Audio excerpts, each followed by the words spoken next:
Continuing with part 3 of Bharatiya Sakshya Adhiniyam on proof. Chapter 3 Facts which need not be proved. Section 51 ये सारा chapter deal करता है कि वो facts जो प्रूव करने की जरूरत नहीं है. Section 51 Facts judicially noticeable need not be proved. No fact of which the court will take judicial notice need be proved. कहता है कि जिसका कोर्ट जुडिशियल नोटिस खुद ही ले लेगी तो वो प्रूव करने की जरूरत नहीं है. कौन से ऐसे फैक्ट्स हैं? सेक्शन 52 में बताया. Facts of which court shall take judicial notice. The court shall take judicial notice of the following facts, namely, किसका judicial notice लेगी court? All laws in the force in the territory of India, including laws having extraterritorial operation. ठीक है, including what? Including laws having extraterritorial operations. ठीक है. International treaty होगी, agreement, convention होगी, decision made by India जो international association other bodies treaties में दिए हैं या जिसके साथ वो ट्रीटी का पार्ट है. Seals of court tribunal sorry seals court of proceedings of constituent assembly of India. जब संविधान बनाया जा रहा था उसकी जो डिबेट्स थी वो भी वैलिड है. लोकसभा डिबेट्स वो भी वैलिड है. Parliamentary debates, state legislative debates, everything is admissible. एक बुक्स भी आती हैं कॉन्स्टिट्यूएंट असेंबली में जो डिबेट्स हुई थी उसके वॉल्यूम्स आते हैं बहुत बड़े बड़े. ठीक है, हाई कोर्ट सुप्रीम कोर्ट में वो यूज किए जाते हैं. ठीक है, तो वो सब वैलिड है. उसका जुडिशियल नोटिस लेना ऑटोमेटिकली मतलब वैलिड है. Seal of courts of admiralty courts की, मैरीटाइम जुरिस्डिक्शन वाली, नोटरी की, पब्लिक सारी इनकी जो सील्स हैं जो संविधान ने इनेक्ट करी हैं, रेगुलेशन बनाई है स्टेट की या पार्लियामेंट्री सेंटर की. ठीक है, वो सारी वैलिड है. एक्सेशन टू ऑफिस कि ये बंदा पहले लेफ्टिनेंट कर्नल था अब कर्नल बन गया. ठीक है, accession to office, names, titles, function, signature सारा कुछ एज इट इज वैलिड है गेजेटेड ऑफिसर्स का.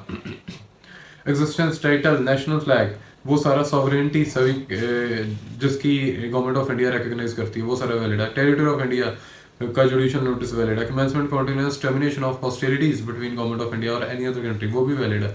Division of time, geographical division of the world etcetera, छुट्टियां, हॉलीडेज, फास्ट सारा कुछ वैलिड है. Name of the members of officers of the court, deputy, subordinate staff etcetera, assistant सारा कुछ valid है.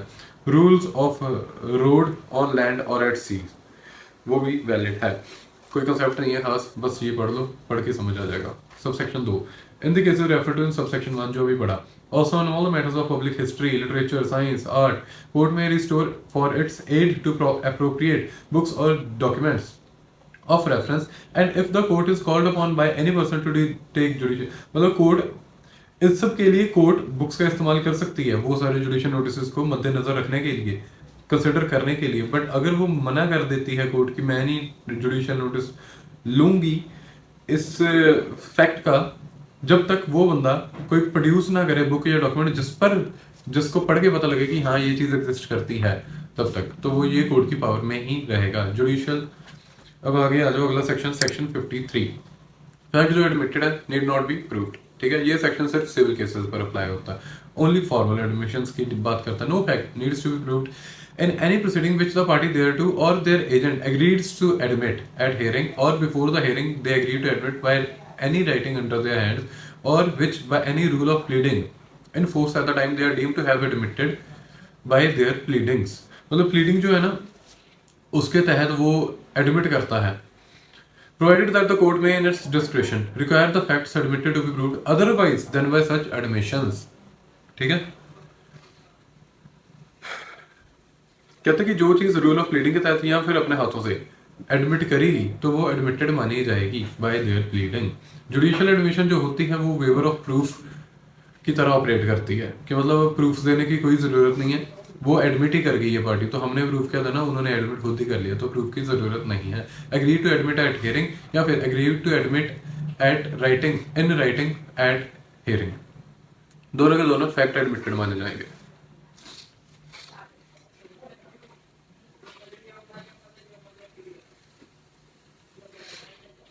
जो हेयर से अच्छा proviso provided that the court में in its description require the facts to be admitted to be proved otherwise. हाँ, court चाहे तो फिर भी अपनी डिस्क्रिप्शन से रिक्वायर कर सकती है कि फैक्ट जो एडमिट किए हैं उनको प्रूव भी किया जाए. ठीक है, एडमिशन के अलावा भी.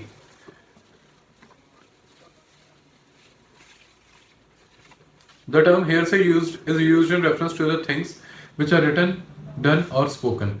हेयर से उसको कहते हैं जो चीज उसके रेफरेंस में यूज होता है, जो चीज लिखी हुई है, कर दी गई है या बोल दी गई है, उसके रेफरेंस में हेयर से यूज किया जा सकता है कि मैंने उसको लिखते हुए देखा या मैंने उसको करते हुए देखा या बोलते हुए देखा, ये हेयर से है।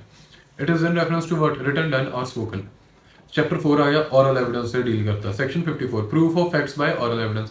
सारे के सारे facts except the contents of document वो प्रूव किए जा सकते हैं कैसे, बाय ऑरल एविडेंस से। Section 55, oral evidence to be direct. कहता है ऑरल एविडेंस जो दे रहे हैं ना हम, ये डायरेक्ट होना चाहिए। कैसे कि मैंने कोई चीज देखी तो हाँ मैंने, तो मेरा एविडेंस ये होना चाहिए, उसी बंदे का एविडेंस होना चाहिए, बट गवाह होना चाहिए जिसने वो चीज देखी। किसी ने वो चीज सुनी, उसी बंदे की गवाही होनी चाहिए जिसने वो चीज सुनी। सेक्शन 55 हेयर से एविडेंस को कहता है कि ये कोई एविडेंस नहीं है। बेस्ट एविडेंस का रूल ये ले डाउन करता है। और इसके साथ सेक्शन 59, 94 भी भारतीय साक्ष्य अधिनियम का इससे डील करते हैं, बेस्ट एविडेंस रूल से। उदाहरण समझ लो, अगर ए ने आइडेंटिफाई कर लेता है, वो बी की आवाज को पहचान लेता है, तो ये डायरेक्ट एविडेंस होगा इस केस में। हेयर वाले क्लॉज 2 जो है ना इसमें, हेयर वाला, हर्ड इट वाला, उसकी उदाहरण है ये। मैं इधर खड़ा हूँ, ए इधर खड़ा है, दीवार के पार बी और सी खड़े हैं। बी सी को कह रहा है कि आज तो तुझे मैं जान से मार दूंगा, गोली की आवाज आई धाएं धाएं, ठीक है, मैंने सुन ली, ए ने सुन ली। ए आवाज को पहचान लेता है बी की, ठीक है, तो ये डायरेक्ट एविडेंस है, क्योंकि उसको पता है यार मैंने दीवार के पार आवाज सुनी थी, बी सी को कह रहा था कि मैं तेरे को जान से उड़ा दूंगा, फिर बाद में गोलियों की चलने की आवाज आई। बी के मर्डर ट्रायल में उसने ये बात बता दी, तो ये डायरेक्ट एविडेंस हो गया। Clause 3, a fact which could be perceived by any other sense or in any other manner, it must be evidence of a witness who says he perceived it by that sense or in that manner. Smell, taste, felt, hot and cold, etc. ये perception होती है, ठीक है। जिसने वो perceive की उसी बंदे ने एविडेंस दे दिया, तो ये एविडेंस हो गया वैलिड। एन ओपिनियन और to the grounds of which that opinion is held, it must be evidence of the person. कोई एक्सपर्ट है, उसने ओपिनियन दिया, उसने एक्सपेरिमेंट किया, वो उसकी ग्राउंड थी, ठीक है, उसी बंदे का ओपिनियन और उसी बंदे की वो ग्राउंड्स दी हुई, उसी बंदे का एविडेंस एडमिसिबल वैलिड माना जाएगा, provided that the opinions of experts expressed in any treaty commonly offered for sale. कोई बुक पर ओपिनियन है एक्सपर्ट का, and the grounds of which such opinions are held, ठीक है, वो वही बुक को प्रोड्यूस करके हम प्रूव कर सकते हैं। अगर वो ऑथर है, मिल नहीं रहा है, मर गया है, गूंगा बहरा हो गया, पागल हो गया है, या फिर बुलाया नहीं जा सकता, बहुत ज्यादा खर्चा करना पड़ेगा, कनाडा में बैठा है, इंडिया को नहीं बुलाया जा सकता गवाही करवाने के लिए, या अनरीजनेबल लगता कोर्ट को, तो उस बुक, उसकी लिखी हुई बुक को दिखाकर ही हम एज इट इज उसका ओपिनियन ले लेंगे, मतलब कंसिडर कर लेंगे। Provided further that if oral evidence refers to the existence or condition of any material thing other than a document, the court may, if it thinks fit, require the production of such material thing for its inspection. कहता है कि अगर oral evidence जो refer करता है to the existence or condition of any material thing other than a document, oral evidence जो refer करता है existence or condition of any material thing other than a document, court में if it thinks fit require the production of such material thing. अगर court को लगता है, ठीक है, कि अगर ऑरल एविडेंस दिया जा रहा है किसी चीज की एग्जिस्टेंस को बताने के लिए, किसी मटेरियल चीज की डॉक्यूमेंट के अलावा, तो कोर्ट चाहे तो उसकी प्रोडक्शन भी करवा सकती है। जिसके मटेरियल थिंग के ऊपर एविडेंस दे रहे हैं उसी चीज की प्रोडक्शन भी करवा सकती है कोर्ट।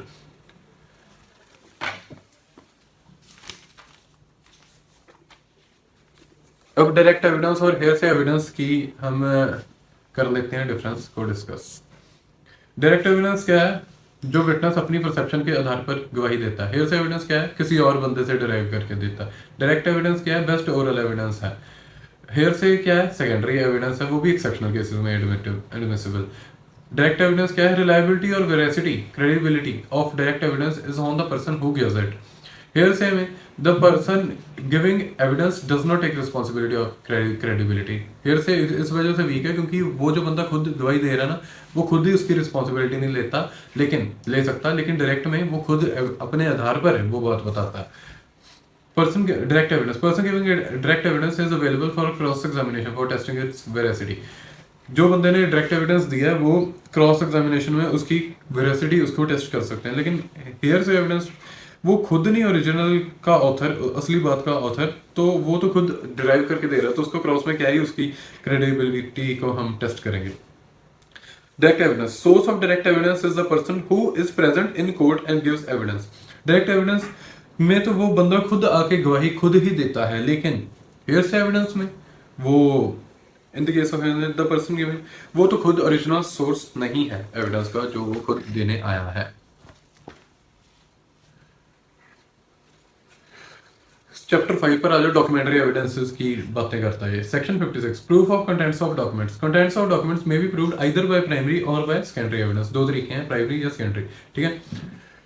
मे बी प्रूव्ड, इसके ऊपर एमसीक्यू आ सकता है। Contents of document shall be proved either by primary और secondary. May be proved, may be लिखा है उधर, ठीक है। इसके ऊपर पिछले इंडियन एविडेंस एक्ट वाले में आ चुका है एमसीक्यू। तो मे शैल जहाँ जहाँ लिखा होता है ना उसको रट लिया करो, क्योंकि मे शैल से बड़ा लगा क्वेश्चन मेकर्स का, ठीक है। सेक्शन 57 प्राइमरी एविडेंस का कंसेप्ट समझाता हूँ। Primary evidence means the document itself produce for the inspection of court. Primary evidence क्या है? चीज सामने ले आया मैं कोर्ट के, ठीक है। Explanation 1 where a document is executed in several parts, each part is primary evidence of the document. एक चीज कितने पार्ट्स में बनाई गई है? अकेला ईच पार्ट ही प्राइमरी एविडेंस है उस डॉक्यूमेंट। एक डॉक्यूमेंट को कितने सारे पार्ट्स में बनाया, एक पार्ट भी उसका, हर एक पार्ट उसका प्राइमरी एविडेंस है। A signed carbon copy is also a primary evidence as prepared in the same process as original। इधर लिख रहे थे, उधर पेपर के पीछे कार्बन कॉपी बन रही थी, उसको साइन करके पकड़ा दिया, वो प्राइमरी एविडेंस थी, ठीक है। ये सुप्रीम कोर्ट ने एक केस में हेल्ड किया था। एक्सप्लेनेशन 2 पर आ जाओ। Where a document is executed in counterpart यानी कि copy, each counterpart executed by one or some of the parties is each counterpart is primary evidence against the parties executing it, ठीक है। मतलब एक डॉक्यूमेंट बनाया, इसकी उदाहरण से समझाता हूँ बढ़िया से, ठीक है।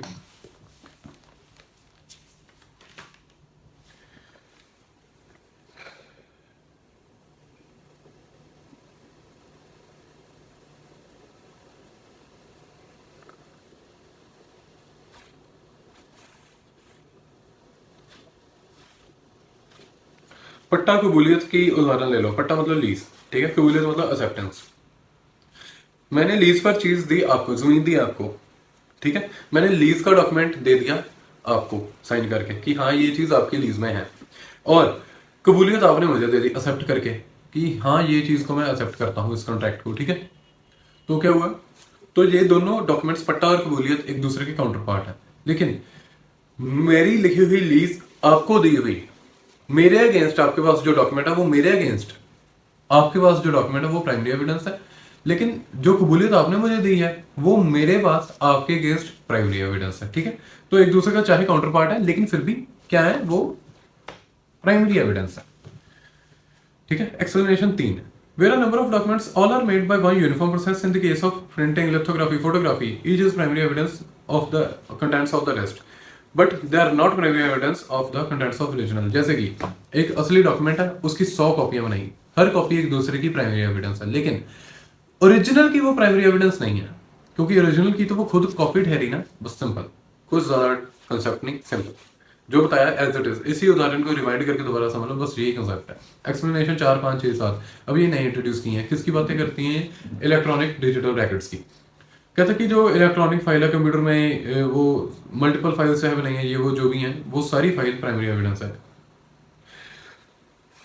Each electronic digital record produced from proper custody, such electronic record is primary evidence unless it is disputed. जब तक डिस्प्यूट नहीं किया और प्रॉपर कस्टडी में है, तो जब तक डिस्प्यूट नहीं किया तब तक वो प्राइमरी एविडेंस है। जहां पर video recording simultaneously stored in electronic form and transmitted और ब्रॉडकास्ट और transfer to another, each of the stored recording is primary evidence. Each of the stored recording is primary evidence.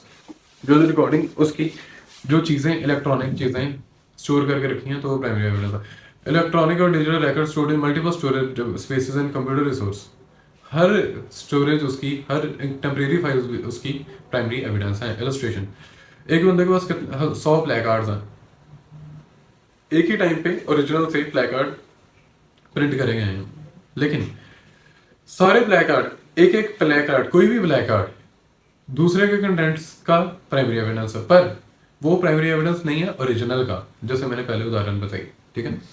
Section 58 secondary evidence.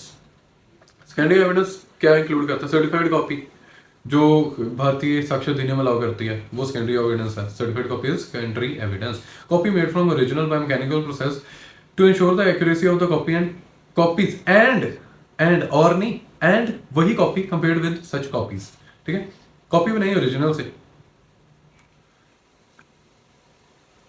अगला clause भी देख लो, copy made from और compared with the original. अब दोनों को दोनों समझ लो, मैकेनिकल प्रोसेस जैसे फोटोस्टैट, अच्छा ये दोनों दो और तीन इकट्ठे समझाता हूँ। अगर मैकेनिकल प्रोसेस से कॉपी है फिर कंपेयर करने की जरूरत नहीं, ठीक है। कहता कि अगर मैकेनिकल प्रोसेस से बनाई फोटोस्टेट की गई है फिर तो कंपेयर करने की जरूरत ही नहीं है ओरिजिनल से। बट अगर कॉपी ट्रांसक्राइब करी है या कुछ और करी है किसी और तरीके से, फिर ओरिजिनल से कंपेयर करने की जरूरत है, ठीक है। मैकेनिकल प्रोसेस से तो जाहिर सी बात है एक्यूरेसी कहीं खराब होगी, ठीक है ना, फोटोकॉपी है, लेकिन वो सेकेंडरी एविडेंस के तौर पे एडमिसिबल हो गया। लेकिन कॉपी मेड और फ्रॉम और कंपेयर्ड विद द ओरिजिनल, वो उसको करना ही है कंपेयर, ठीक है। Clause 4, counter parts of documents as against parties who did not execute them. Counter part एक दूसरे के,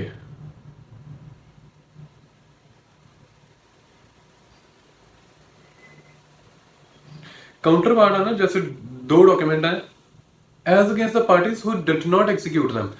जैसे पट्टा और कबूलियत वाली ले लो, लीज मैंने दी आपको, आपके पास डॉक्यूमेंट वो जो है आपके पास लीज का, वो मेरे अगेंस्ट प्राइमरी एविडेंस है। लेकिन आपके पास लीज का डॉक्यूमेंट नहीं है, कबूलियत का ही डॉक्यूमेंट है। लीज का आपने घुमा दिया, सपोज करो कबूलियत की कॉपी आपके पास है, कबूलियत का डॉक्यूमेंट आप ले आए, तो वो सेकेंडरी एविडेंस है। क्यों?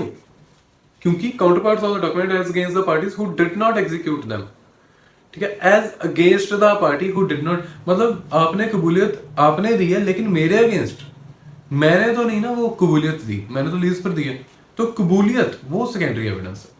हाँ, लीज लाते मेरे खिलाफ, जो एक्चुअली मैंने साइन की है मेरे खिलाफ, मैंने बनाया काउंटर पार्ट है, वो प्राइमरी होता, समझे। Oral accounts of the contents of document given by some person who has himself seen it. कोई डॉक्यूमेंट है, कोई वसीयत है, उसके मैंने कंटेंट्स देखे हैं, उसका ऑरल अकाउंट दे रहा हूं मैं, ये सेकेंडरी एविडेंस है। ऑरली एडमिट कर रहा हूं, सेकेंडरी एविडेंस है। रिटन एडमिशन दे रहा हूं, सेकेंडरी एविडेंस है। Evidence of a person who has examined a document the original of which consists numerous accounts और other documents which can not, मतलब कोई ऐसा डॉक्यूमेंट, बड़ा सारा डॉक्यूमेंट जिसके मतलब बहुत सारे अंदर पेजेस ही पेजेस है, कोर्ट एग्जामिन नहीं कर सकती 10,000 पेज का डॉक्यूमेंट, लेकिन बंदा एक ले लिया, उसने गवाही दे दी कि भाई मैंने ये सारा एग्जामिन किया है और मेरा काम ही है कि मैं एग्जामिन करता हूँ, मैं एक्सपर्ट हूँ, तो उसका एविडेंस भी सेकेंडरी एविडेंस। क्यों? क्योंकि ये 10,000 पेजों की किताब का 6 पेजों का वेरवा जो उसने दिया है वो सेकेंडरी एविडेंस है, उस बंदे की गवाही सेकेंडरी एविडेंस है, ठीक है। इलस्ट्रेशन से पहले हम थोड़ी सी देख लेते हैं।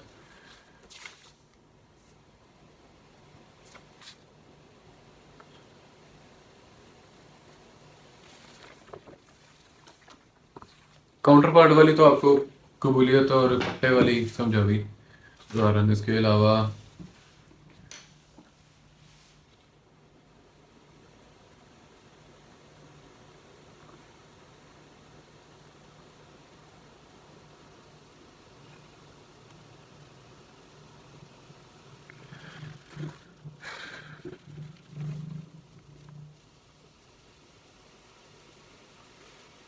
प्राइमरी एविडेंस और सेकेंडरी एविडेंस में डिफरेंस समझ लो।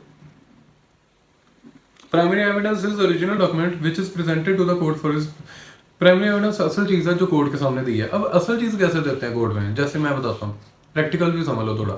जैसे गवाही है, आप गवाही देने आए सिविल केस में, ठीक है, आपने रसीदें लगाई थी रेंट की, ठीक है, और आपने वो प्रूव करनी है। फोटोकॉपी तो आपने लगा दी क्योंकि रिलाई करके, है ना, ऑर्डर 7 रूल 14 से आपने कंप्लाई करके रिलाई कर रहे हो जिस चीज़ों पर अपनी पटिशन में प्लेंट में आप जो कर रहे हो रिलाई, वो तो आपने फोटोकॉपी से लगा दी। लेकिन जब गवाही देने आए तो आपने प्रूव किया प्राइमरी एविडेंस, आपने असली रसीदें आप लेकर आए, ठीक है। तो जब गवाही होती है ना, एफिडेविट जब टेंडर करते हो उसमें एग्जिबिट लगा के, फाइल के ऊपर भी एग्जिबिट लिख के, अपने एफिडेविट में भी एग्जिबिट 100 नंबर लिख के वो असली दिखाया जाता है और असली ओरिजिनल सीन रिटर्न किया जाता है, ठीक है। ये चीज़ है, इस ऐसे प्राइमरी एविडेंस प्रैक्टिकली प्रूव होता है। सेकेंडरी एविडेंस क्या होता है, वो जो ओरिजिनल नहीं है बट वन ऑफ दोज है जो मेंशन किया गया है सेक्शन 60 में, जो मैंने अभी आपको बताया। प्राइमरी एविडेंस बेस्ट एविडेंस है, सेकेंडरी एविडेंस बेस्ट एविडेंस नहीं है। प्राइमरी एविडेंस देना जनरल रूल है, सेकेंडरी एविडेंस देना एक्सेप्शन टू जनरल रूल है। प्राइमरी एविडेंस देने के लिए नोटिस की जरूरत नहीं, लेकिन सेकेंडरी एविडेंस के लिए नोटिस देना जरूरी होता है। Value of primary evidence is highest, value of secondary evidence is not highest. ठीक है, ये हो गया difference.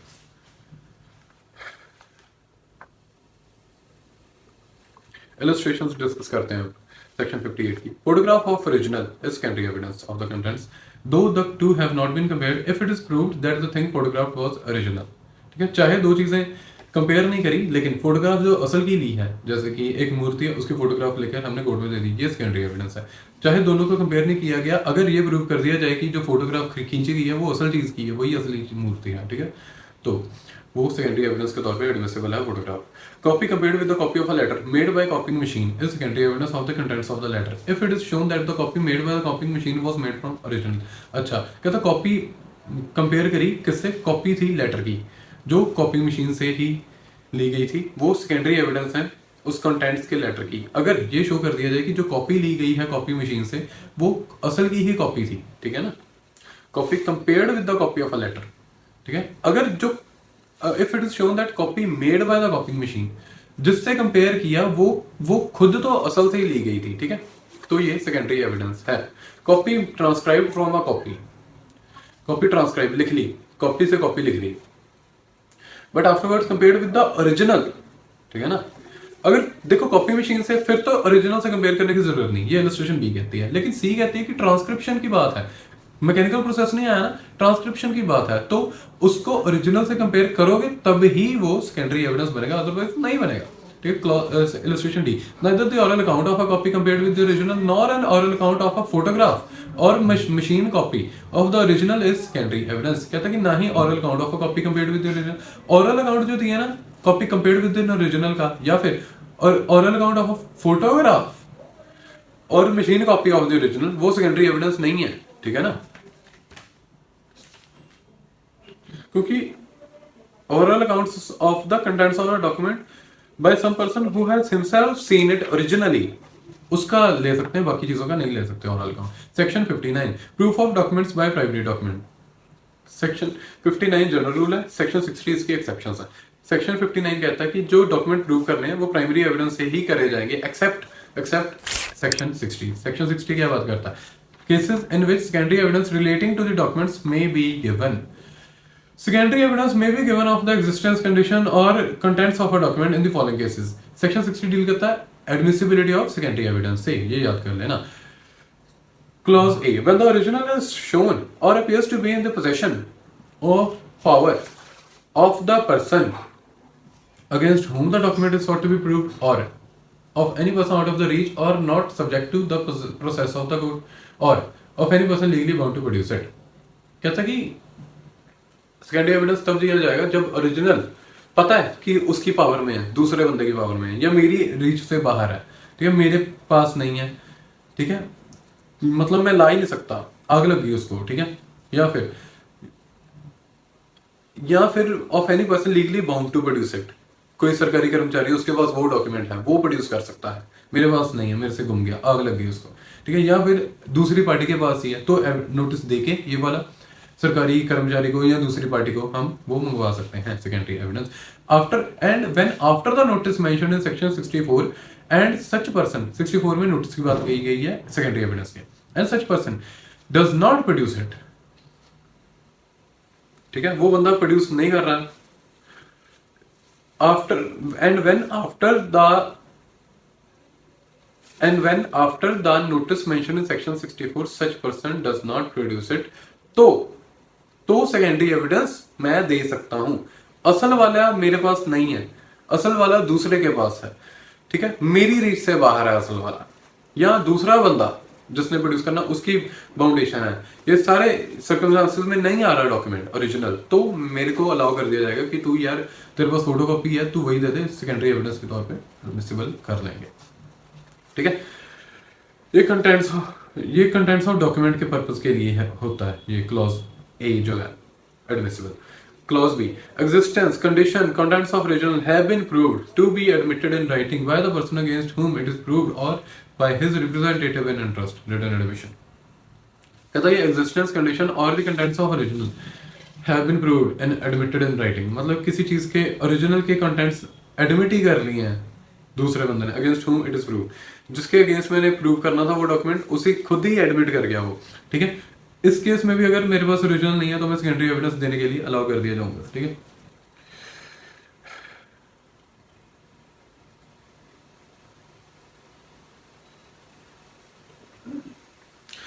Clause C, when the original has been destroyed or lost, असल वाला गुम ही गया, और when the party offering evidence of its contents cannot for any other reason not arising from its own default or neglect produce it in reasonable time, मतलब जब असल को आग लग गई और the party offering evidence of its contents वो reasonable time में उसको प्रूव अप नहीं कर सकती, गुम गया तो ढूंढने में ही बहुत टाइम लग सकता है, तो उसको अलाउ कर दिया जाएगा सेकेंडरी एविडेंस देने के लिए। When the original is of such a nature as not to be easily movable, असल इतना बड़ा है, हाथी का हाथी है पूरा, उसको नहीं, मतलब ओरिजिनल को नहीं इजीली मूव नहीं किया जा सकता, ओरिजिनल चीज को, गाड़ी, ठीक है।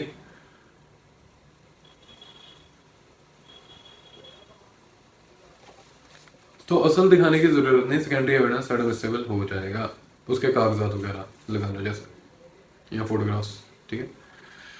When the original is a public document तो सेकेंडरी एविडेंस के तौर पे एडमिसिबल है ही, सर्टिफाइड कॉपी उसकी दिखा दो।